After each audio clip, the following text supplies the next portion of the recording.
हाँ।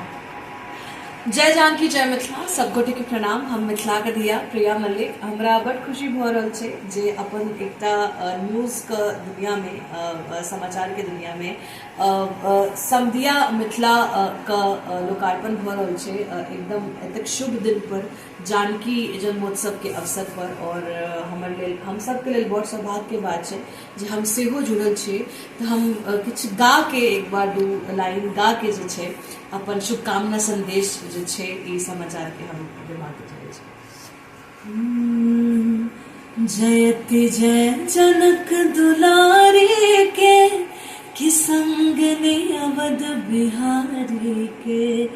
कहानी त्रेता कालक छै, हे सुनियो मिथिला राजक छै।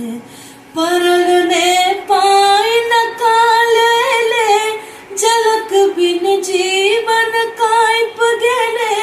जनक कन्हा पर लेला और कि गेला पुनोर गाम कचौर।